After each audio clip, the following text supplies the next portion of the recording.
Las definiciones posibles de innovación son muchas y variadas, ¿no? Dentro de, digamos, las aproximaciones simples o de simplificación que uno puede encontrar en la literatura, quizá la de Friedman es una buena formulación, tanto en cuanto piensa en ver y en entender lo que antes nadie supo explicar para entender lo que es una innovación. Es una definición simplificadora, pero bueno, analizando otras definiciones de innovación, es posible encontrar casi siempre una serie de conceptos que permanecen en todas ellas, ¿no? La utilidad de algo que se vende o que se usa, digamos como en la esencia de la mayoría de las definiciones, aparece de forma repetitiva, ¿no? También el concepto de organización, el concepto de mercado, el concepto de éxito, en algunos casos el concepto de complejo, de proceso complejo, bien sea referido a una organización, a un producto o a un servicio. Y en todas ellas el concepto de creación de valor también permanece, de tal forma que la innovación deja de ser, bajo estas perspectivas, algo que depende fundamentalmente de la inspiración y que tiene evidentemente que ver mucho con el esfuerzo y con la transpiración. En general, se puede considerar innovación como una modificación de las formas de hacer, de las maneras de hacer, porque se adopta algo, porque se crea algo nuevo, es decir, por una incorporación o por una invención. De bienes nuevos, de servicios o de procesos o prácticas nuevas de carácter organizacional, de carácter procedimental o de carácter relacional. Bueno, esta es la definición de Godin, que también da una aproximación como muy amplia de lo que es el concepto de innovación. También hay otra aproximación de innovación como consecuencia de un saber hacer y un querer hacer, que es la formulación de Peter Drucker. Uso sistemático como oportunidad de cambios en economía, en tecnología o en general en la sociedad, ¿no? Bien, esta es otra definición que también permite esta aproximación, digamos, de más a menos para llegar al concepto de innovación. El concepto de innovación social también es un concepto reciente, relativamente reciente. No hace referencia específicamente a un proceso, o a una organización, o a un producto o a un servicio, sino que va un poquito más allá. Piensa básicamente en la solución de problemas de carácter social, de tal manera que sea más justa la solución propuesta frente a la solución actual, eficaz, eficiente, sostenible, justa en general, ¿no? Y esa aportación de valor que el concepto de innovación, digamos, incorpora siempre, se busca que se genere en el entorno de la sociedad, no en un interés particular, sino en un interés de carácter más amplio, como pueda ser el interés social en su conjunto, ¿no? Bien, definiciones. Estamos hablando de definiciones de innovación. Hay una aproximación también brillante por su simplicidad, formulada por el profesor Nieto. Su enfoque es el siguiente: la innovación es un proceso, no solo es una consecuencia o un comportamiento, sino un proceso que está ligado a la investigación y al desarrollo desde su gestación. Tiene esas implicaciones, ¿no? Está ligado, pero no tiene una correlación lineal, como veremos a continuación bajo esta definición. El profesor Nieto define la investigación y desarrollo como efectivamente un proceso por el cual los recursos se convierten en conocimiento. Recursos de carácter genérico, económicos, de talento humano, espaciales, geográficos. Los recursos se convierten en conocimiento en esas transformaciones que ocurren en la investigación y en el desarrollo. Esa generación de conocimiento, que es el outcome, la salida del proceso de investigación y desarrollo, se puede comparar con lo que ocurre cuando se desarrolla innovación. Innovación, el profesor Nieto lo define como otro proceso en el cual el conocimiento se convierte en valor añadido para un tercero. Y esta aproximación, que es muy, digamos, sencilla, y muy acertada en su enfoque, lo que nos permite es reflexionar acerca de los diferentes roles y las diferentes aproximaciones que se hacen en las organizaciones para o bien generar conocimiento o bien generar valor añadido. Y la relación no es lineal, es decir, no se pasa directamente de la generación del conocimiento a la generación de valor añadido. Hay que hacer un esfuerzo especial. El profesor Roper de la Universidad de Warwick hace también una aproximación parecida a la de Nieto, identificando los roles que permiten desarrollar investigación y desarrollo en una organización y los roles que permiten desarrollar innovación en la organización. Los roles, evidentemente, de producción de conocimiento estarán fundamentados en gentes que estén entrenadas sistemáticamente en esa producción, y la transferencia de conocimiento o la generación de valor añadido para un tercero desde el conocimiento la generarán, desde la perspectiva de Roper, roles diferentes en las organizaciones. Por tanto, siendo elementos que están combinados, que están relacionados, la investigación, el desarrollo y la innovación, no existe una relación lineal entre uno y otro. Y este es un punto que nos permite hacer esta tercera o cuarta definición de innovación desde la perspectiva de la generación del valor añadido desde la disponibilidad de conocimiento. Desde luego, cuando uno reflexiona acerca de la innovación en las organizaciones, también tiene que pensar dónde la innovación puede tener lugar. Y la taxonomía de Schumpeter, que trabajaremos más adelante en el material en este material, pues nos hace identificar diferentes aspectos en las organizaciones donde la innovación puede tener lugar, estas transformaciones, estos cambios. Obviamente la primera y más inmediata es la de pensar en el producto, innovación en el producto, y a continuación pensar en innovación en el servicio. Pero efectivamente, debajo de los procesos operativos, uno tiene determinados procesos de apoyo o actividades de apoyo que permiten obtener este producto o este servicio. Se puede modificar o innovar en el propio proceso de fabricación, pero también se puede innovar en la manera de envasar. También se puede innovar en la manera de buscar un nuevo mercado, un nuevo sistema de marketing, un producto existente con una funcionalidad distinta, un conocimiento nuevo y nuevas preferencias de consumo, nuevos sistemas de distribución, materias primas, nuevos sistemas de gestión económica financiera. Veremos diferentes ejemplos a lo largo de estas sesiones. Hay también otra forma de visualizar el proceso de la innovación en el marco más detallado de lo que se denomina tradicionalmente investigación, desarrollo e innovación. Nos gusta definir la investigación como exploración publicada. Mientras no existe publicación tangible en forma de paper o en forma de libro, en forma de tesis, en forma multimedia, consideramos que la labor, usando herramientas cuantitativas o herramientas cualitativas de la investigación, se queda en lo que es exploración. No es ni mejor ni peor, es simplemente una contrastación que desde la financiación se llega al conocimiento y se usan unas herramientas determinadas, las cuantitativas o las cualitativas, para poder desarrollar este tipo de actividad. El desarrollo es una siguiente etapa. Seguimos pensando que vamos de los recursos al conocimiento. Hay recursos, en este caso herramientas, metodologías, recursos para construir prototipos, y de la aplicación de esa financiación se puede desarrollar un conocimiento que permite llegar un poquito más allá. Se pueden modificar herramientas, se pueden crear herramientas, se pueden modificar metodologías, se pueden crear metodologías. Evidentemente los prototipos se desarrollan exclusivamente, ¿no? Y desde este punto de conocimiento uno puede llegar a aplicar, como veíamos antes, en diferentes aspectos de la organización, innovación, bien en el proceso, bien en el producto, o como veremos también a lo largo del material, aplicar esta innovación en otros aspectos de la organización. Bien, hablando de definiciones simplificadoras, con el profesor Koskinen en su momento, desarrollamos una paráfrasis de la afirmación de Friedman. Y al final lo que se nos quedaron tres elementos en la definición. Innovar es ver lo que todo el mundo ve, pensar lo que pocos piensan y efectivamente hacer lo que nadie hace. Una componente de observación, una componente de generación de conocimiento y una componente de acción, donde nadie esté actuando para poder hacer esta formulación. El hacer lo que nadie hace puede ser una mejora o puede ser un producto totalmente nuevo. Como veremos, hay diferentes grados, naturalezas y niveles de implantación de la innovación en función de la actitud de la organización para desarrollarlo.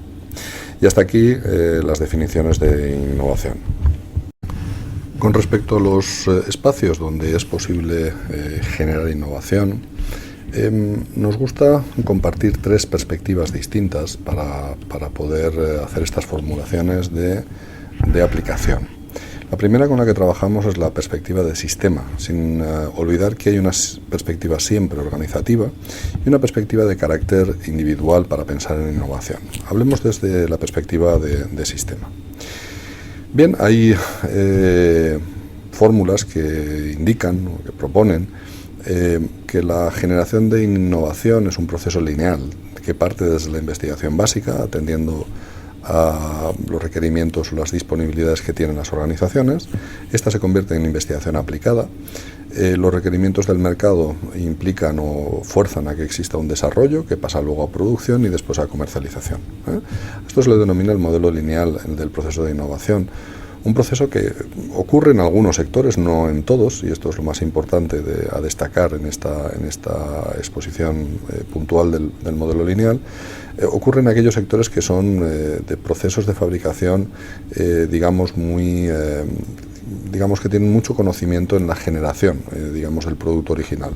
El sector farmacéutico, el sector químico, son dos sectores donde efectivamente está este gran proceso lineal o este gran modelo lineal o este modelo lineal de generación de innovación efectivamente ocurre. Pero no ocurre en todos los sectores, ni todos los sectores se pueden fundamentar en esta cadena para pensar en generación de innovación en los mismos, ¿no? Para poder explicar otros sectores y otras fórmulas de la innovación, a nosotros nos gusta utilizar la perspectiva de los sistemas de innovación o de los sistemas nacionales de innovación. Los sistemas de innovación defienden, desde esa perspectiva de sistema de la que hablábamos, que la innovación ocurre por interacción. Básicamente, por interacción entre los diferentes actores que en los sistemas nacionales o en los sistemas regionales pueden estar presentes para generar innovación. La formulación hecha por el profesor Ignacio Fernández de Lucio, de la Politécnica de Valencia y del Consejo Superior de Investigaciones Científicas, destaca que efectivamente en estos cuatro entornos, el entorno científico, donde están las universidades y los centros públicos de investigación, el entorno tecnológico, donde está la gente que genera bienes de equipo, o los institutos sectoriales de investigación, o los consultores tecnológicos, o la propia formación profesional de un sistema educativo. El entorno industrial, que es donde están las empresas que desarrollan producto, desarrollan servicios, y el entorno financiero es donde están las agencias nacionales que disponen de recursos para generar innovación en su ámbito regional, en su ámbito nacional o regional de competencia, colaborando con Business Angels y empresas de capital semilla. Es la interacción entre los cuatro entornos a través de unidades de interface, unidades de vinculación, las que a través de instrumentos de financiación específicos se consiguen establecer relaciones.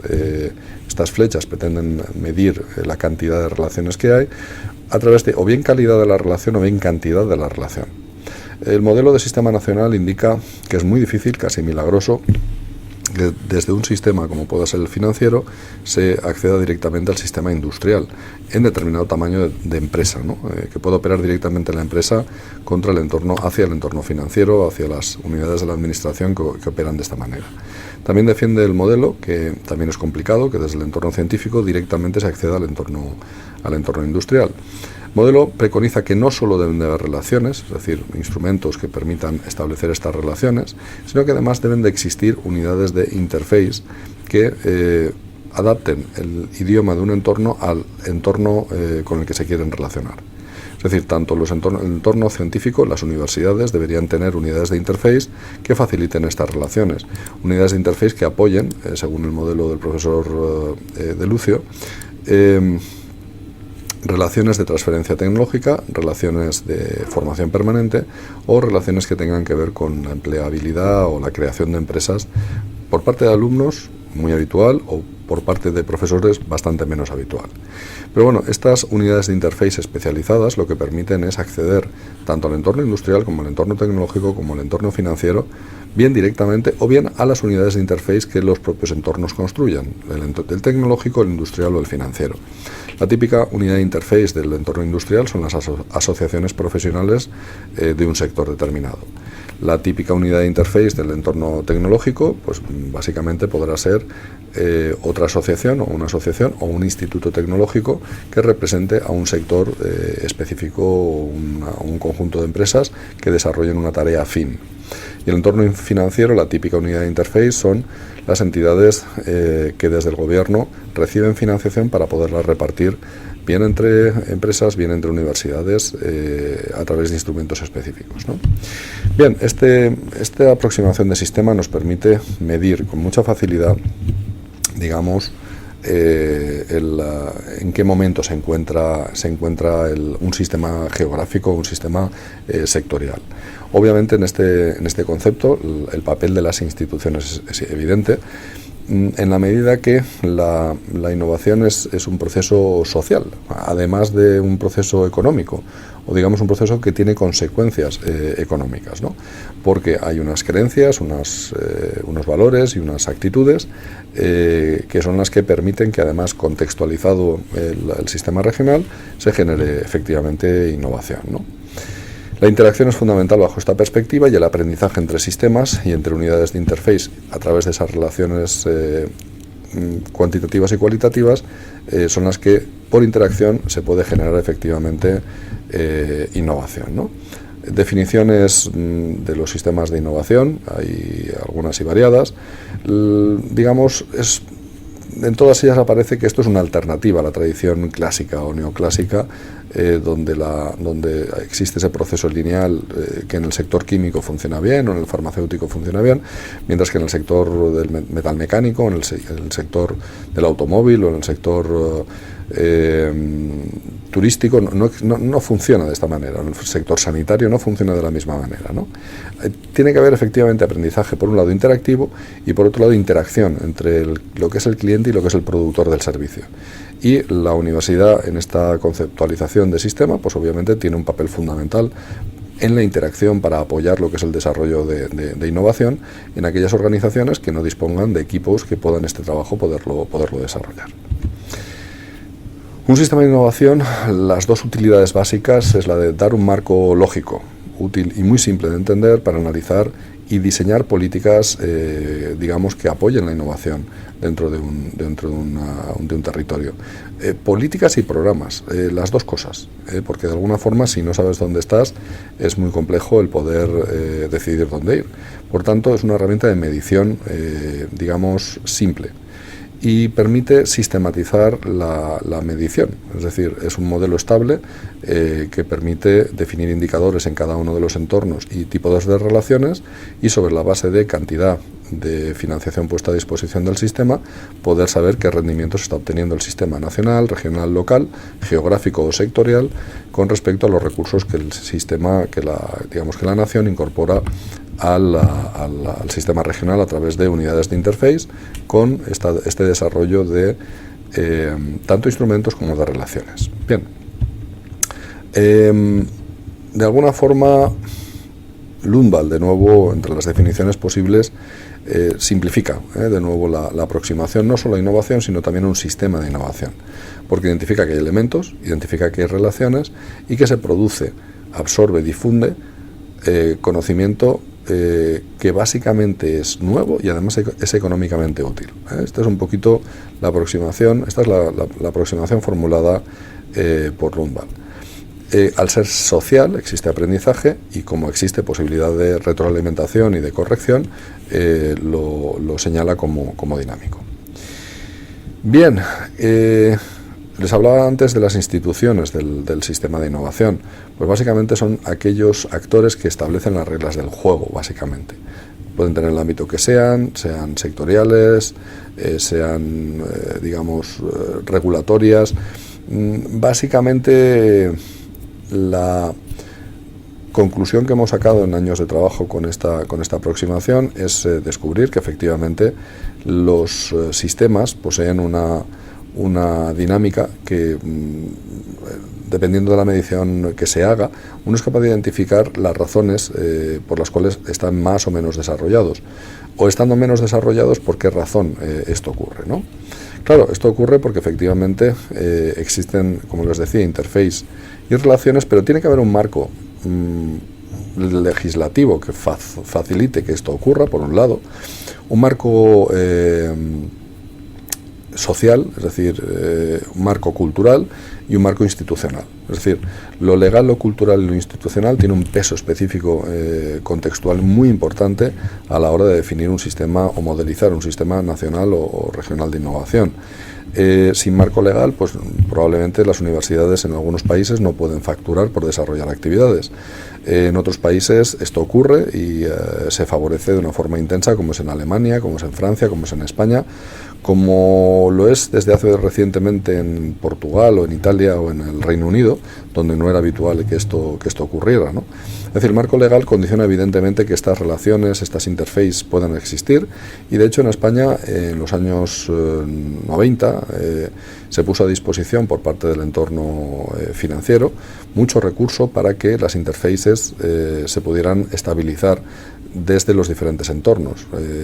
Se financiaba parcialmente al 80% durante el primer año el personal de una unidad de interface, el segundo año se pagaba el 50%, el tercer año se pagaba el 25%, el siguiente el 10%, es decir, de tal forma que el entorno asume los costes que puedan tener sus unidades de interface, que básicamente son equipos de trabajo que están especializados en interaccionar con o bien otras unidades de interface o con el resto de entornos con el que trabajan. Lo mismo ocurre con la parte institucional. Si las instituciones no se lo creen, como decíamos antes, pues evidentemente esto no ocurre. Y el marco cultural debe de favorecer. Tiene que haber creencias, valores y actitudes que faciliten que esto ocurra. Es decir, que la interacción no esté mal vista entre las universidades y las empresas o entre el entorno tecnológico y de desarrollo de bienes de equipo y el entorno financiero. Es decir, tiene que haber una cultura que favorezca que esto pueda ocurrir. Luego, sin marco, digamos, por mucho instrumento, mucha relación que se ponga a disposición, pues puede ser que no ocurra, ¿no? Esto lo hemos encontrado en algunos países y hemos visto las experiencias que han podido ser hasta nefastas, ¿no? Bien, hay una aproximación también por parte del profesor Solé y del profesor Nieto sobre los sistemas regionales, el tiempo de evolución. Los dos coinciden en analizar los sistemas y decir que esto ocurre en un plazo determinado. Recordemos que estamos en la perspectiva de sistema. Para que exista innovación en un entorno que esté vinculado con las instituciones de educación superior, con las universidades, primero tiene que haber estudiantes, evidentemente, a continuación, obviamente, profesores que desarrollen investigación, y al mismo tiempo tiene que haber recursos a disposición para que esta combinación de investigador y de estudiante pueda generar conocimiento económicamente útil a corto o a medio plazo. Pero claro, si no hay además una cierta organización del conocimiento, disculpen, para poder ser transferido, pues esto es complicado. Y por otro lado, la organización que desarrolla conocimiento pues debe tender, y de hecho tiende, a publicar este conocimiento en diferentes formatos. Después de haber podido organizar el conocimiento a través de publicaciones y organizar la transferencia, la manera de hacer transferencia, lo que hay que organizar es internamente en las instituciones la investigación, de tal forma que no sea un acto heroico, sino que pueda estar organizado en grupos de investigación, en una siguiente escala en centros de investigación y en una tercera escala en institutos de investigación. Las economías de escala que generan la organización en torno al conocimiento y a la producción de conocimiento son tremendas, y se demuestra que cuanto mayor es la agrupación de investigadores en una materia determinada, en ese ámbito mayor producción científica puede haber, o producción de conocimiento puede haber. No es condición sine qua non que exista producción de conocimiento para que exista innovación. Por tanto, el siguiente paso será el obtener esas masas críticas organizadas para generar conocimiento que puedan atender después demandas de I+D o demandas de I+D+I por parte del mercado. Es decir, esto ocurre a lo largo del tiempo. Tiene poco sentido empezar a hacer un parque científico en una organización, en una institución, en una región, si todo lo anterior no ha ocurrido aún. Y esto también lo encontramos, por desgracia, con una frecuencia demasiado alta, la de poder ver instituciones que están poniendo en marcha parques científicos sin tener, o supuestos parques científicos, sin tener todo lo que es previamente necesario, es decir, generación de conocimiento, capacidad de transferir, investigación organizada, masa crítica, y ya en ese punto poder estar pensando en posibles spin-offs por parte de la institución. Si lo anterior no ocurre, lo siguiente tampoco. Luego, ¿Qué ocurre? Pues que en muchas ocasiones encontramos sistemas donde efectivamente se están poniendo recursos en la etapa 7 sin haber cubierto la etapa 2, ¿no? Y esto pues al final genera una cierta melancolía en los sistemas, como decíamos en otro de los materiales, cuando se desarrolla trabajo que es estrictamente inútil, por falta de utilidad, ¿no? Bien, hasta aquí lo que es perspectiva de sistema. Nos falta la perspectiva organizativa y nos falta la perspectiva individual. Si identificamos, además de la perspectiva del sistema, la segunda perspectiva, la organizativa, somos capaces de focalizar, digamos, los aspectos donde en una organización, ya no tanto en un sistema, sino en una organización, es posible desarrollar innovación. Bueno, hay varias aproximaciones, varias formulaciones para poder hacer esto. Hablábamos anteriormente de las dimensiones que Schumpeter identifica para poder generar innovación, desde el producto al servicio al proceso, pasando por otras dimensiones que no son las habituales, como veremos a continuación, el envasado, un nuevo mercado, nuevas formas de marketing, nuevas funcionalidades, conocimientos nuevos, preferencias de consumo. Déjenme compartir con ustedes la primera reflexión sobre envase y embalaje, es decir, efectivamente, nuevos envases, nuevas formas de embalar el producto tradicional nos permiten, como es el caso de las brochas, generar un envase atractivo, digamos de bajo coste, porque en realidad la diferencia entre un tradicional y esta forma de envasar, de hacer el embalaje, está en el dibujo y en la gracia del propio dibujo, que hace que resulte atractivo para el cliente el poder adquirir, apropiarse de ese producto. Lo mismo ocurre con el caso de Kleenex, con lo que ustedes ven bajo. No son envases, no es embalaje de fruta, para nada, son simplemente formas de envasar los pañuelos de papel, con un envase que los realza y que de alguna forma, como hablábamos, se trata de un producto, una idea desarrollada, llevada al mercado, una idea nueva llevada al mercado para poder generar una cierta experiencia, una cierta emoción en el cliente cuando se relaciona con el producto. Lo mismo ocurre con estas otras formulaciones que ven aquí. El vino envasado en su copa es un producto que probablemente en España, en los países productores tradicionales, Italia, Francia, productores de vino tradicionales, pues podría no tener cierto impacto. Sin embargo, en mercados masivos como es el mercado chino, como es el mercado soviético, en el mercado estadounidense en cierta medida, esta formulación del envasado del vino pues es muy atractiva, porque se trata de tomar únicamente la copa que uno quiere tomarse y no tomarse más, ¿no? Esta es otra forma de envasar, es plástico, no es cristal. Es otra forma de envasar, otra forma de presentar el producto, dando una interacción innovadora con producto que es tradicional. El vino existe desde el tiempo de los egipcios y los sumerios, se tienen referencias de la existencia del vino, pero esta forma de envasar le da un punto de innovación. Lo mismo ocurre con el caso del pan, la funda del pan, o el caso de las bolsas antiladrón. Digamos que la interacción, el pan no está enmohecido, lo que está es con manchas de moho la propia bolsa, o un tanto más repugnante resultan las bolsas que ven a la derecha.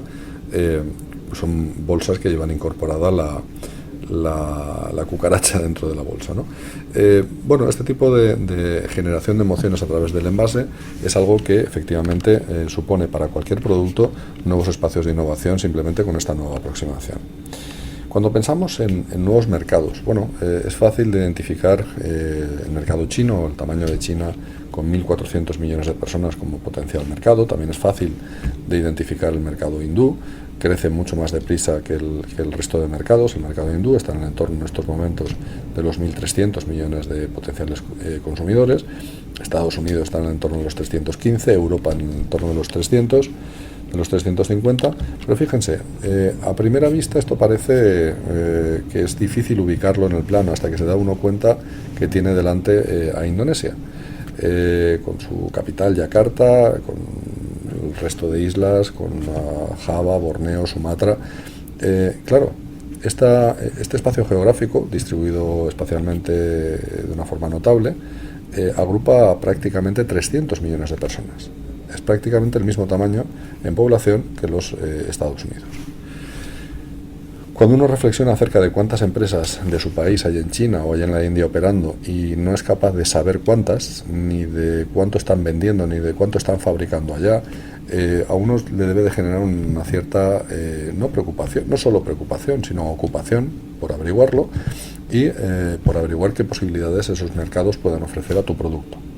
Mercados que, si se suman, prácticamente son un tercio del mundo, tanto el hindú como el chino como el indonesio. Esta dimensión, el conocer nuevos mercados, también es una forma que evidentemente fuerza a pensar y a desarrollar innovación, tanto en cuanto que los mecanismos de entrada del producto o el envasado o las preferencias de consumo, pues evidentemente en estos nuevos mercados no tienen por qué ser las mismas que en nuestro mercado tradicional, y por qué no estar presente en ellos. ¿Por qué no aliarse con otras empresas para entrar dentro de estos nuevos mercados, generando economías de escala en el transporte y en la distribución? ¿Por qué no conocer las fórmulas de distribución en estos nuevos mercados que nos permitan, quizá utilizando mecanismos financieros novedosos, innovadores también, para poder hacer estas aproximaciones? Bien, el nuevo mercado o la aproximación a un nuevo mercado, efectivamente, tal como nos dice Schumpeter, es una fantástica oportunidad para generar innovación en procesos, en producto y en aproximaciones del servicio que nosotros estamos dando como organización. Nuevas formas de hacer marketing. Quizás si yo les preguntara hace 5 años cuál fue la última vez que compraron ustedes en AliExpress o en Amazon, me dirían que no habían comprado aún. Si yo les preguntara cuánto tiempo hace que compraron en Amazon, pues probablemente se llevarían la sorpresa al pensar, bueno, hace poquito, hace realmente poco que he comprado algo dentro de Amazon o dentro de AliExpress, ¿no? Claro, de nuevo, ¿cuáles son las condiciones como empresa para estar en Amazon? Si ustedes no las conocen, ahí hay un espacio para volver a pensar o a repensar el marketing de su organización. ¿Por qué? Porque efectivamente Amazon es la gran distribuidora, igual que lo es AliExpress, y compiten entre ellas en igualdad de condiciones. No existe ninguna razón para que ustedes no conozcan cuáles son las condiciones económicas que Amazon les impone a su empresa o a su producto, en función evidentemente del volumen, para poder hacer distribución en su país. Y en cualquier parte del mundo, si ustedes tienen capacidad para responder al volumen de producto que les puede demandar el estar presente en una red de marketing como puedan ser cualquiera de las que tienen aquí ustedes representados. Bien, marketing, nuevos sistemas de marketing. Nueva funcionalidad para un producto existente. El yogur existe desde que existe la leche, es decir, prácticamente desde que el ser humano tiene domesticadas cabras, vacas, la generación de yogur ha tenido lugar. Claro, las funcionalidades del yogur es lo que, digamos, se convierte en el hecho diferencial que genera innovación. La producción de flora intestinal o el apoyo en determinado tipo de enfermedades o de recuperaciones bacteriológicas que tienen lugar en el intestino o en el cuerpo humano por el hecho de pasar una enfermedad o de tomar antibiótico, son funcionalidades que efectivamente van apareciendo o se van descubriendo en productos determinados. Me gusta compartir siempre el descubrimiento de funcionalidades de los smartphones, de los teléfonos inteligentes. Claro, un teléfono obviamente se usa para llamar. La funcionalidad nueva de poder leer el correo electrónico en el teléfono o sincronizarte o comunicar a través de medios asíncronos escritos, como es el WhatsApp o el Skype o cualquiera de los elementos que permiten hacer este tipo de comunicación, las redes sociales, la interacción a través de red social o a través de Twitter. Este tipo de nuevas funcionalidades en un aparato que inicialmente estaba pensado para funcionar como teléfono, lo que nos permite es esta nueva funcionalidad, por ejemplo, abordar nuevas maneras de vender. Cuantos menos clics se den en una web de venta, más próximo estás al cliente. La paradigmática es Amazon. Permite hoy por hoy en 3 clics hacer adquisición de producto. Y de facto existe una opción para que en 2 clics nada más, en 2 pulsaciones, usted pueda transferirles dinero para recibir un producto en su domicilio habitual o en cualquiera de los domicilios que habitualmente tenga establecidos. Bien, pues esta es otro de los espacios donde la innovación existe, las nuevas funcionalidades en productos ya existentes, ¿no? En este caso el yogur, en el caso del teléfono. Bien, cuando hablamos de necesidades de formación para poder hacer innovación, nos gusta representar las organizaciones en 5 estadios posibles. Organizaciones basadas en emprendedor, adocracias, es decir, organizaciones creadas para resolver un problema determinado, u organizaciones que han iniciado su hoja de ruta en la estabilización de procesos y en la gestión de la excelencia. Se pasa por iniciarse en procesos, estabilizar procesos en un periodo determinado y empezar a trabajar con herramientas que buscan permanentemente, sistemáticamente, no solo hacer las cosas correctamente, sino hacer correctamente las cosas correctas. Bueno, esto se aplica evidentemente sobre modelos específicos, como veremos en segmentos próximos, con un concepto que también analizaremos más en detalle, que es el ciclo de la PDCA, del Plan do Check Act, la planificación, la ejecución, la evaluación y la revisión para aprendizaje, y obviamente esto se aplica sobre cualquier tipo de los aspectos de la organización. Nosotros siempre pensamos que la organización no solo son los procesos, que también, evidentemente, sino que además hay que considerar que existen unos líderes, unas personas que dirigen al equipo de trabajo, al resto del personal, con una estrategia explícita o no, o tácita o implícita, pero con una estrategia determinada, usando unos recursos y unas alianzas para conseguir 3 niveles de satisfacción a través de procesos, productos o servicios. Satisfacción en el cliente, satisfacción en el empleado y satisfacción en el resto de los grupos de interés, satisfacción en la sociedad.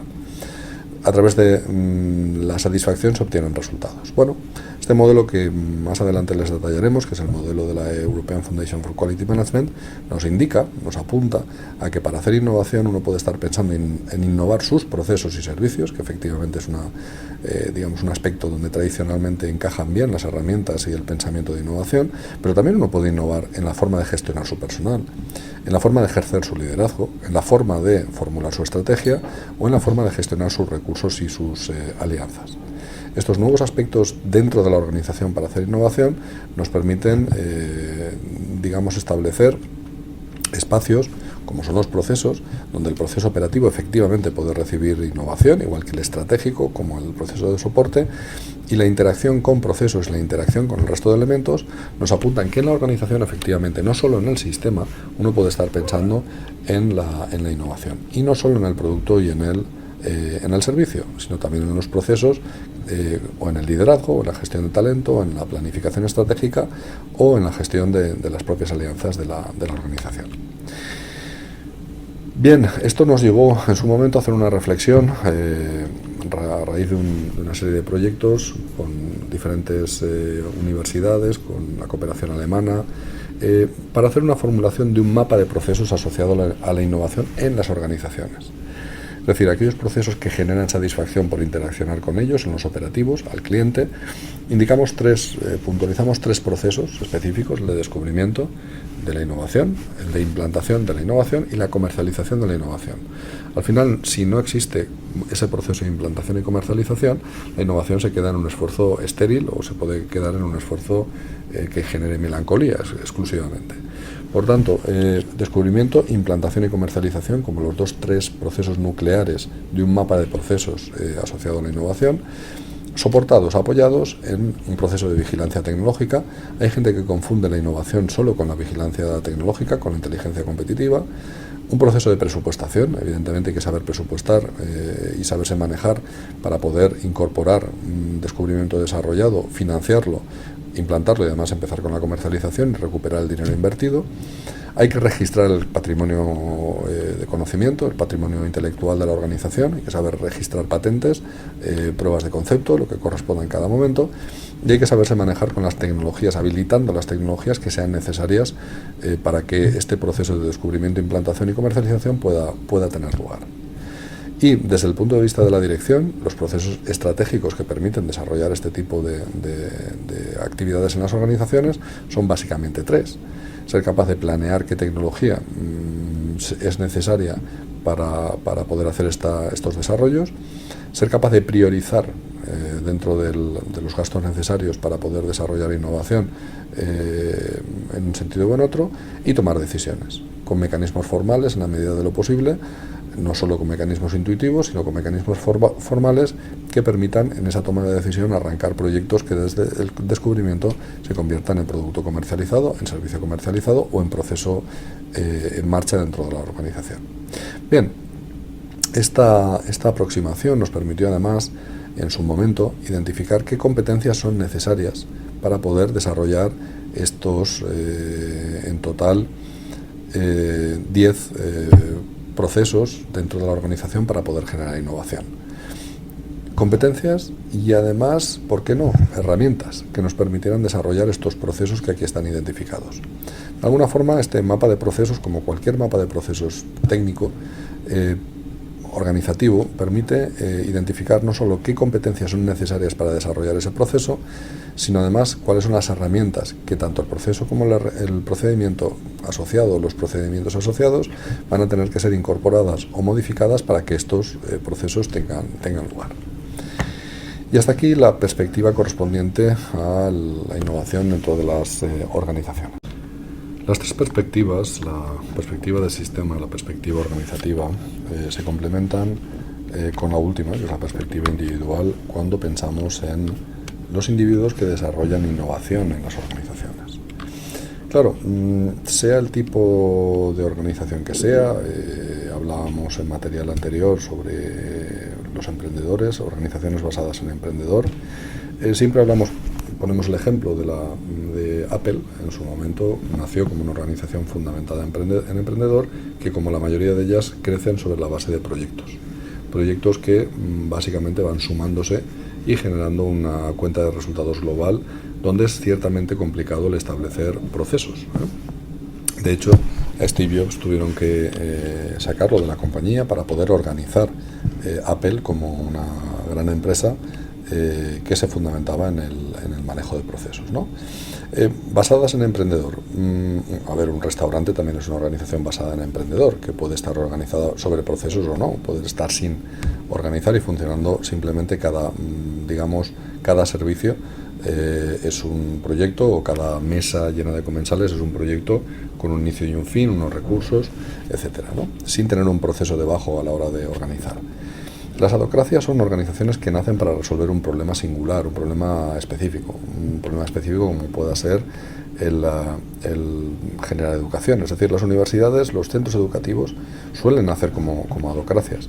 Muchísimas organizaciones nacen como una adhocracia, se generan para resolver un problema específico de comercialización, de producción, de subcontratación, y después del tiempo, la mayoría de los spin-offs que tenemos en las instituciones educativas responden a esta estructura de adhocracia, suelen saltar después a inicio procesos.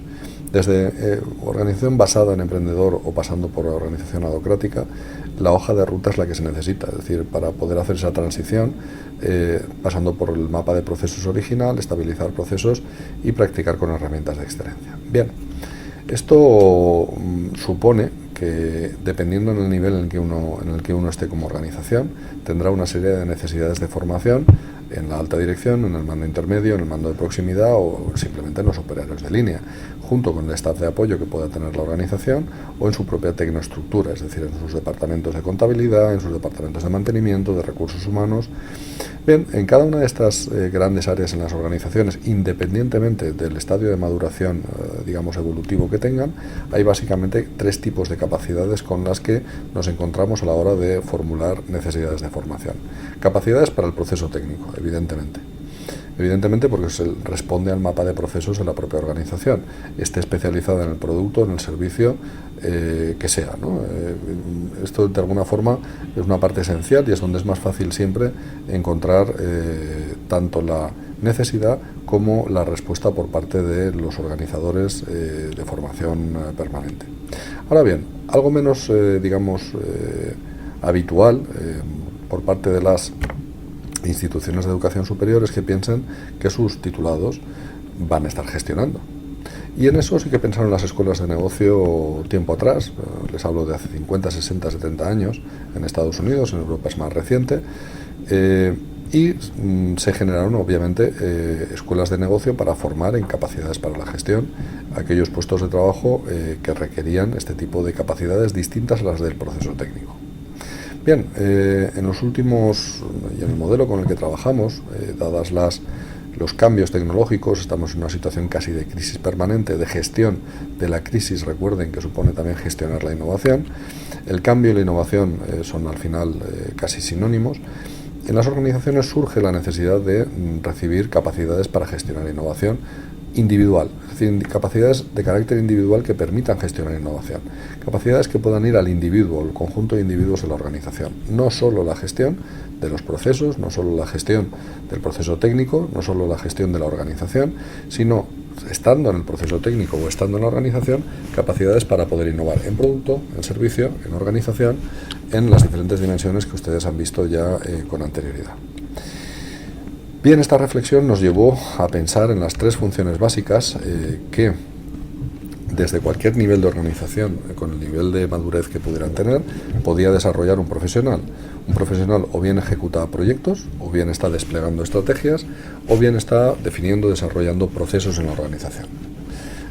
Cada uno de ellos pues dan lugar a acciones que unitariamente, tanto un proyecto como una estrategia, como un proceso desglosado en tareas, tácticas o procedimientos, es posible planificar, es posible ejecutar, es posible evaluar, medir y revisar para aprender y replanificar. Es decir, el conjunto de acciones, el conjunto de tareas, tácticas y procedimientos son, como decimos nosotros, PDCables. Es decir, se le puede aplicar este concepto de PDCA a cualquiera del conjunto de las acciones que se desglosan, se desgranan desde las tareas, desde las tácticas o desde los procedimientos. Bien, esta reflexión nos hizo pensar en una siguiente etapa en aquellas, acciones que para poder desarrollar de una manera ordenada una PDCA, cuáles eran las acciones, las tareas que era necesario desarrollar y cuáles eran las competencias que estaban asociadas a esas tareas. Y nos salió esta matriz en la que identificamos un total de 12 ámbitos donde era necesario disponer de competencias para poder desarrollar de manera innovadora tanto proyectos como estrategias como procesos. Bien. Las competencias individuales, luego las veremos con más detalle, básicamente respondían a aquellas capacidades, competencias que era necesario desarrollar de manera individual, solo uno consigo mismo, para poder generar innovación. Desglosaremos más adelante estas competencias más en detalle, este conjunto de metacompetencias más en detalle. En cuanto a las competencias, tareas que uno desarrolla ya no solo, sino en grupo, identificamos un conjunto de tareas que ocurren en grupo dentro de las organizaciones: analizar problemas, comunicar, informar, hacer toma de decisiones conjunta y obviamente entrar dentro de la línea de la motivación y el reconocimiento. Obviamente cuando uno trabaja en grupo se puede encontrar con estas 4 situaciones habitualmente en su día a día, en su tarea diaria. Y luego otro conjunto de tareas que no eran las que estrictamente ocurrían dentro de la unidad, del centro, del departamento en el que uno esté, sino que pueden ocurrir fuera del departamento y además fuera de la organización. Pues tareas de networking, tareas de comunicación e información de nuevo, distintas porque estás informando hacia afuera. Negociación o representación. Básicamente estos son los ámbitos en los que normalmente nos estamos moviendo cuando estamos desarrollando competencias de carácter relacional con respecto a nuestras organizaciones. Bueno, esta matriz pues la trabajamos en diferentes proyectos con diferentes aproximaciones y nos permitió desarrollar lo que denominamos un mapa de oferta de competencias para poder, independientemente del nivel de la organización en la que uno esté y del tipo de trabajos que hace, cuáles son las competencias que te fundamentan el poder desarrollar este tipo de trabajo en el tipo de organización. Es decir, es un modelo a 3 niveles, inspirado en la aproximación PDCA, que nos permitió constituir este catálogo de formación individual necesaria para poder desarrollar innovación en cualquiera de los aspectos que la organización pueda necesitar. Desarrollaremos más adelante, más en detalle, estas competencias y esta aproximación de catálogo de competencias para generar innovación, pero de momento hasta aquí, desde la perspectiva de espacios globales, la perspectiva tercera, la perspectiva individual de la generación de la innovación.